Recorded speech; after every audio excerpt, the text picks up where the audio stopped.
Tre gjëra lidhur me çfarë dëgjova këtu pak më parë. E para mbi gjitha, aktiviteti call centerave apo Forexit në këtë vend nuk është aktivitet i ri, është aktivitet i hershëm. Dhe natyrisht, pikërisht se ka qenë aktivitet i hershëm, unë jam detyruar kohë pas kohe në Komisionin e Ekonomisë dhe Financave të Kuvendit, të paktën 4-5 vitet e fundit të kërkoj shpjegime nga autoritetet, e mbi gjitha nga Autoriteti Mbikëqyrjes Financiare, nga Autoriteti i Parandalimit të Pastrimit të Parave dhe natyrisht pastaj edhe nga Policia e Shtetit që ka aktivitet të qartë ligjor goditjen e këtij fenomeni në territor.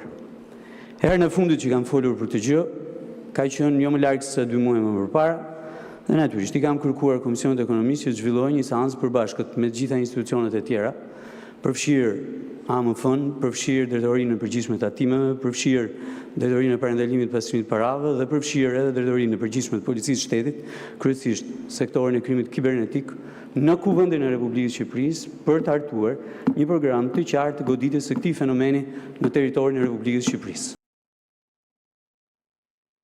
Pra, ky nuk është një aktivitet që nuk është në vëmendje, nuk ka qenë në vëmendje të autoriteteve shqiptare, por qoftë edhe të Kuvendit të Republikës Shqipërisë.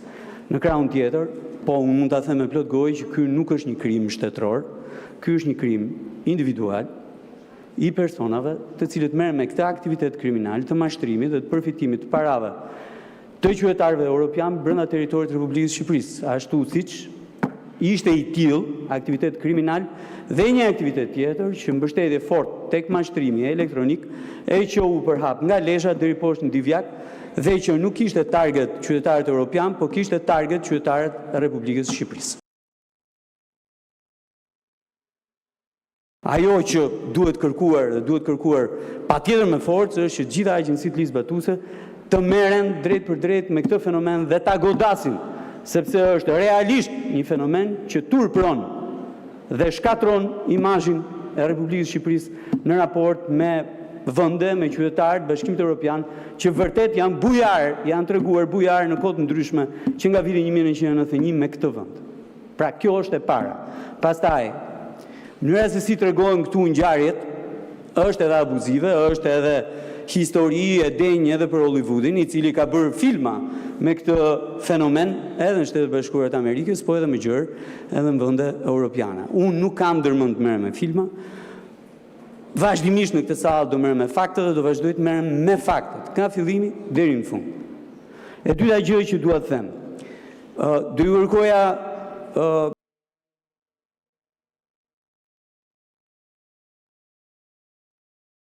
të gjithëve që kur flisni për majorancën, me thënë drejtën, majoranca është një tërë, po është edhe individuale brenda saj. Dhe kur implikoni majorancën me filanin, me fistekun, duhet dini që majoranca mund mos di gjë fare për emrat që përmenden këtu. Dhe se ka detyrim që të di për emrat që përmenden këtu. Nëse ka marrëdhënie individuale midis njërit edhe tjetrit dhe ku diun tjerë me radhë, është me shumë vlerë ajo për cilin foli dhe kolegja ime pak më përpara, kallëzim drejt për drejt për secilin prej tyre. Unë as e njoh fare këtë ndërtuesin, as e di se kush është ky ndërtuesi, as e kam takuar ndonjëherë në jetën time dhe me thënë drejtën kam pasur dëshirë shumë që t'i ri përballë kur zë trotuare, kur zë hapësira publike e kështu me radhë gjatë momenteve të ushtrimit të aktivitetit të biznesit. Kështu që do ishte shumë e vlerë që emrat dhe atje. Salla Kuvendit edhe unë e pash dije se çka ndodhur atje në atë kompleksin tek farmacia 10, mund të thosha që aty fare qartë që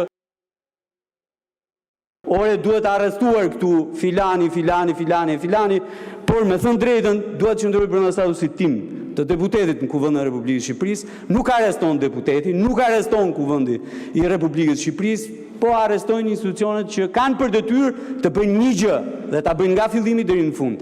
Të hetojnë, të kryejnë një hetim të plotë gjithëpërfshirës për çdo rast ku vren shkeljet ligjit, në atë rast ligjit për ndërtimin në territorin e Republikës së Shqipërisë. E fundi gjë që dua t'ju them është që është e thjesht të damkosësh një sektor të tërë. E të thuash ndërtimi është sektori më i kriminalizuar në këtë vend e kështu me radhë, po duhet kemi parasysh dy gjëra, që në ndërtim ka një sektor publik i cili është në zgjerim edhe për shkak të investimeve kohë pas kohë, fondeve të buxhetit shtetit që injektohen në sektorin e ndërtimit për të kryer vepra publike, dhe pastaj është edhe një sektor privat, i cili është sektori i ndërtimit, për të cilin patjetër, gjithsecili nga ne mund të ketë rezerva për mënyrën se si ndërtohet, si financohet e kështu me radhë, por duhet kemi parasysh numrat zyrtar, një radhë parë, edhe e dyta që mos bëjmë pis në mënyrë kolektive, sepse kolektivizmi në akuzë penale ka rënë që në vitin 1990. Tani për të ardhur tek ky projekt ligji që kemi përpara, patjetër që është shumë e rëndësishme edhe kjo shtesë i bëhet protokollit përmes kësaj marrëveshje, sepse kemi pasur dy probleme shumë të rëndësishme me eksportet tona, veçanërisht me eksportet bujqësore. E para, nuk na njohin certifikatat fitosanitare, mes një fushate të turpshme, të neveritshme kundër produkteve shqiptare, që nis në këtë vend dhe përfundon në secilin për vendeve të rajonit apo edhe në vendet që ne kemi destinacion të eksporteve tona. Dhe kjo duhet jetë një gjë që duhet rregullohet sa mparti të mundur dhe shoqëruar. Bashkë me këtë, pastaj kemi pas edhe problemin shumë të rëndësishëm të ndalimit në kufi, të zbrazjes së kamionave në kufi, të mbajtjes atje për orë tëra në kushte atmosferike, të papërshtatshme në fund fare, pastaj edhe të prishjes mallit. Kështu që kjo marrëveshja edhe ky protokoll i shtesë duhet synojë që të zgjidh konkretisht edhe këtë problematikë. Tani, në kushtet kur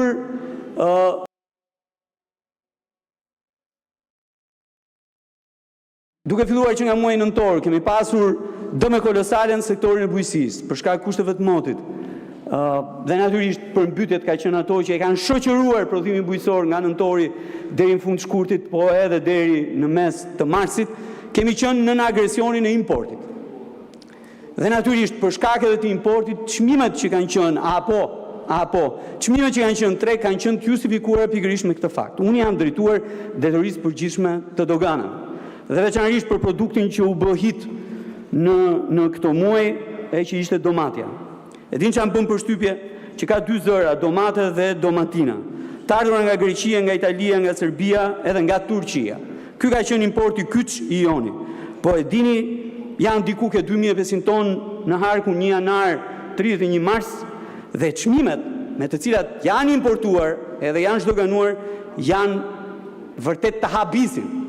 Sepse gjithë këtu kanë blerë domatën me 450 deri në 500 lekë për kilogram. Ndërkohë që çmimet e importit janë nga Greqia 56 lekë, nga Italia 59 lekë, nga Serbia 274 lekë, nga Turqia 64 lekë. Pastaj vim tek produkti domatin, nga Greqia 73 lekë, nga Italia 52 lekë, nga Turqia 62 lekë, nga Spanja 51 lekë, dhe prap nga Greqia 54 lekë, nga Italia 54 lekë, nga Hollanda 311 lekë dhe nga Turqia 61 lekë. Këto numra janë 5 herë, 6 herë, deri në 10 herë më të lira se sa çmimi me cilin qytetarët shqiptar kanë blerë në treg produktin domate. Dhe natyrisht që ky është një abuzim skandaloz, veçanërisht në një treg ku nuk qarkullon faturë fiskale. Dhe vetmja thirrje që kam tani, përveç faktit që duhet mbështetur shumë fort prodhimi bujqësor dhe duhet mbështetur tani, përndryshe në korrik gushte dhe shtator do të vazhdojmë të importojmë, thirrja tjetër është që duhet ndalur ky abuzim në tregun e perimeve edhe të frutave. Edhe në kushtet e importit, abuzimi është skandaloz. Dhe për fat keq pastaj prodhimi vendas i ndjek të gjithë faktorët me radhë, edhe se është më i pakët, edhe se ka kushtuar shumë për shkak të përmbytjeve, edhe për shkak se ka kushtuar shumë, edhe për shkak të ushqyesve apo mbrojtësve kimik. Dhe këtu ke këto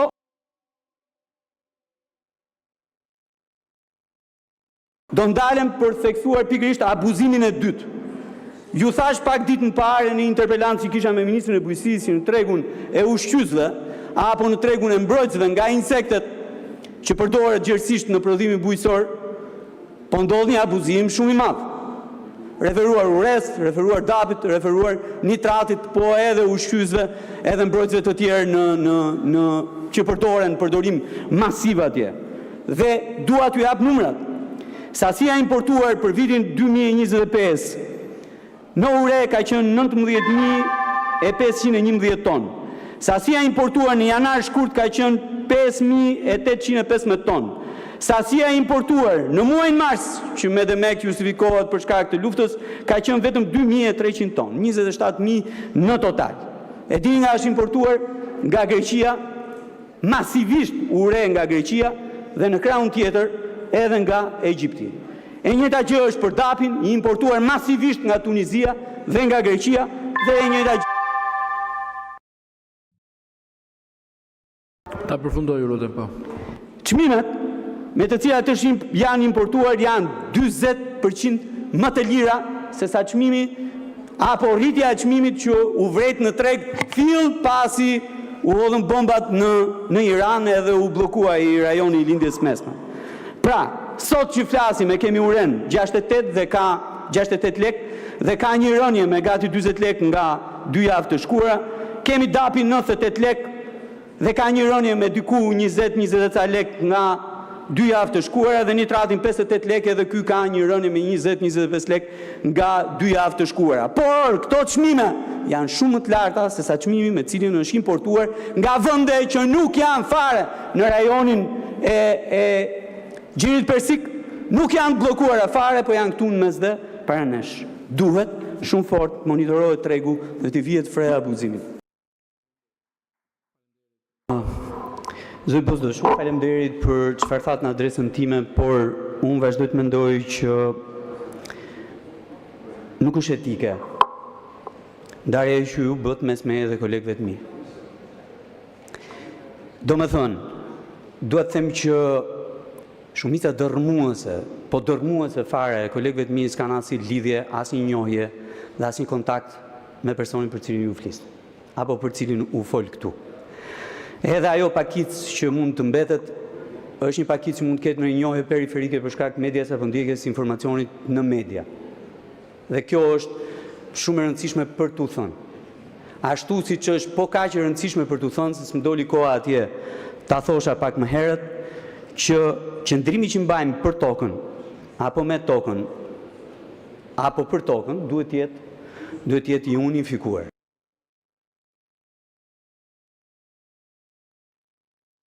Kur flasim për tokat abuzimeve të tjera me radhë, duhet ta kemi sjelljen shumë të qartë nga fillimi deri në fund, dhe të kemi mbajtur një qëndrim nga fillimi deri në fund të gjithë trajektorës tonë politike. Se për shembull, atje sipër veri, në Rjoll, janë disa banorë që vazhdojnë të protestojnë dhe që janë futur në një konflikt edhe me shtetin për shkak të rendit të sigurisë publike, po edhe me investitorin. Dhe historia nuk ka nisur tani dhe nuk ka nisur sot. Historia në Rjoll ka nisur që në vitin 2007. Dhe këtu të sallë ka dëshmitar se si ka nisur ajo histori. Kush ka kallëzuar, si ka kallëzuar dhe kush ka qenë prokurori që e ka ndjekur. Dhe kur i referoheni zotris kohë pas kohë, duhet i referoheni edhe si prokurori që ka marrë, ka arrestuar, e ka çuar në burg njerëz që me dokumentat falsifikuara kanë shproncuar një fshat atë. Kjo është ajo që doja të thoja. Mbani një qëndrim dhe qëndroheni nga fillimi deri në fund. Faleminderit.